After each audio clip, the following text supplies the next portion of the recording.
Success on the outside, emptiness in the mirror. We go through an identity crisis when we identify ourselves with the role that we have in life. The roles are important to create your identity, but they don't define you. I don't even know who I am anymore.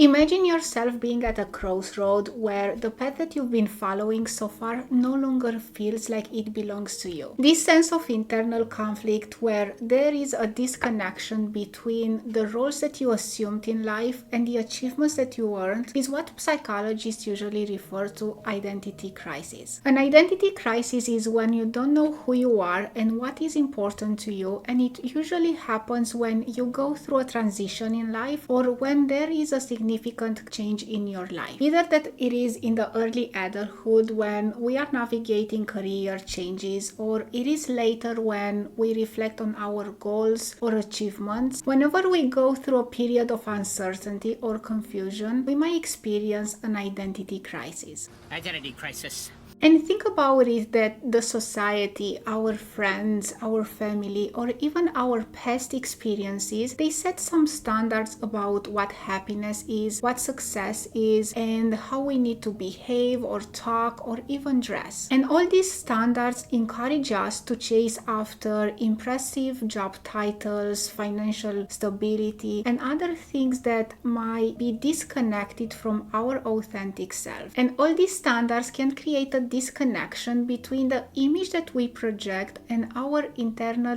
thoughts and emotions, and usually it makes us to go through an internal conflict. It may sound a little bit scary, or maybe you don't know how to overcome or go through an identity crisis, but one thing that I would like you to know is that every single person, no matter the stage that they are currently in, they went through at least one identity crisis in their lifetime. The solution to the identity crisis is simpler than what you think, and in this video I want to share with you one thing that I've learned while spending hundreds of hours reading books and joining in-person and online training events. Now I'd like to share with you a short personal story where I've been struggling with not knowing who I am and how I was able to overcome it. You don't know who you are, and you're headed for an identity crisis. In my early 20s, I was focusing on my career growth, and I remember myself working long hours, working over the weekends, and even when I went home, the only thing that I knew about was to talk about my work. And at some point, I was able to climb that corporate ladder, and I got promotion after promotion. But what I noticed is that I start to care so much about what other people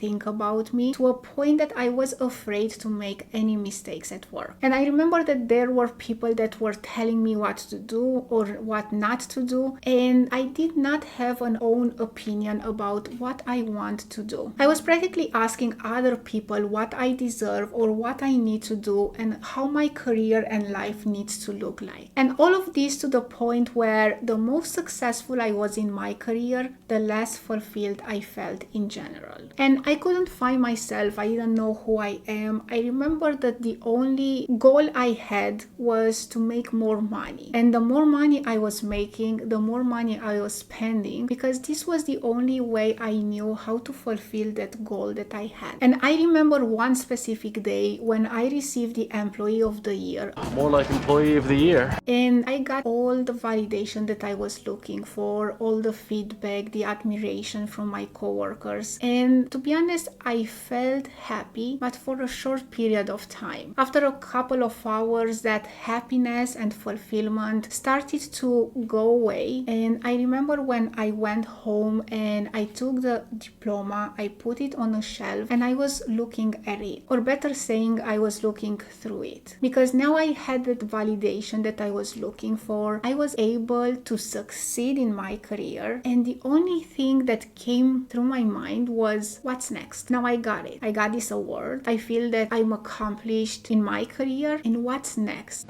So what's next? And I remember myself sitting there in my room and there was a silence. I did not have any answer. I felt that everything that I was doing so far, it doesn't matter. I didn't know who I am. I didn't know what I want to do. And I definitely did not know what the next step is. Now fast forward to how I was able to overcome that void, that uncertainty, that thing that I didn't know about myself. I didn't know who I am, was through self-education.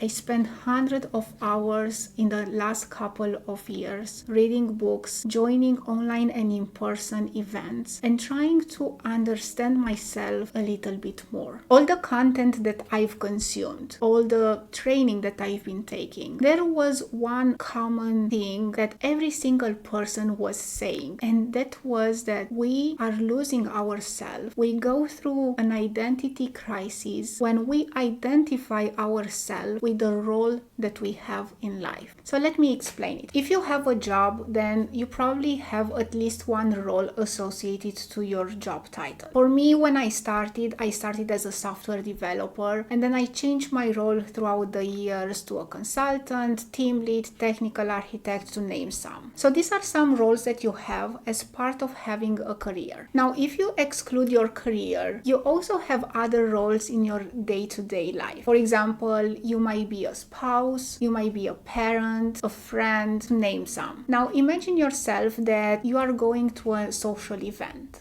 and you meet someone for the first time. That person probably is gonna ask you, "And what do you do?"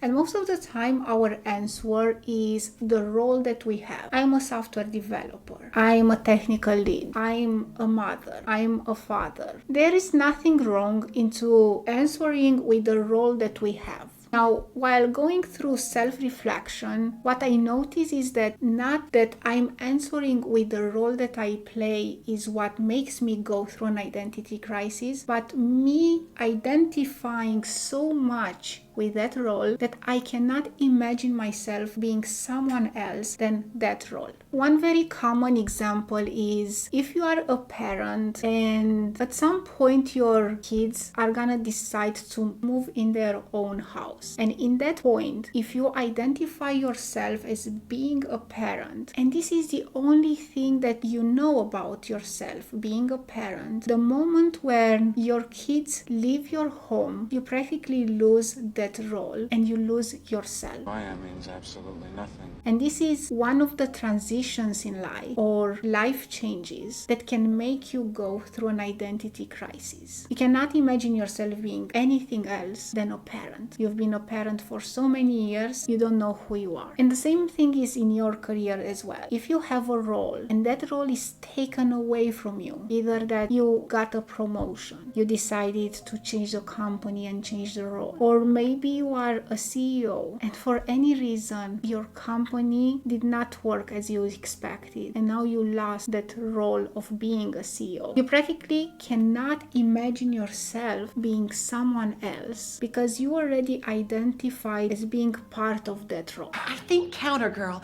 because that's the name of my role. How I'd like you to think about these roles is that each role is like a piece of puzzle, and putting them together, they create that whole image of your identity. Though, if you think about each piece individually, they don't create the entire identity. So you are not only a software developer or a parent or a friend or a spouse. You are everything around it. Now, what I'd like you to take out from this visual metaphor is that the roles are important to create your identity, but they don't define you. And here is a simple exercise that I've been doing myself, and I encourage you to do every single time when you feel that you may go through an identity crisis. So take a piece of paper and write down all the roles that you know that you currently have in your life. And then under each role, I'd like you to write 3 things that you learned as being part of that role. So for example, if one of the roles is you are a friend, maybe as being part of that role, one of the strengths that you learned were to be more empathic, to actively listening to people and know how to manage conflicts. Maybe in your career, if you are a team lead, some of the strengths that you develop as being part of this role were to know how to delegate, to know how to guide people to develop themselves, and also to know how to handle conflict and maintain a positive environment. Now look at this picture and see all these blocks of identity. You have the roles, and then under the roles you have things, strengths that you improved while being part of that role. And imagine yourself that for any reason some of these roles go away. You are not a team lead anymore. Maybe you are not a spouse, a friend. Even if those roles are taken away from you, you still have all the strengths and abilities that you develop as being part of that role. And I'd like you starting now to see that this is who you are. You are not a role, but you are all these abilities and strengths. And when looking from this perspective, you'll notice that this is what makes you unique, because you developed all these strengths and abilities throughout different experiences that only you experience in life. I invite you to embrace your uniqueness and all the abilities that you have, and know that you are more than the roles that you currently have in your life. Now, I really love to hear from you. What were some strengths that you developed throughout your various roles that you have? And if you enjoyed this video, don't forget to like it and subscribe to my channel, and share this video with someone that might need a little bit of encouragement through their way of self-awareness.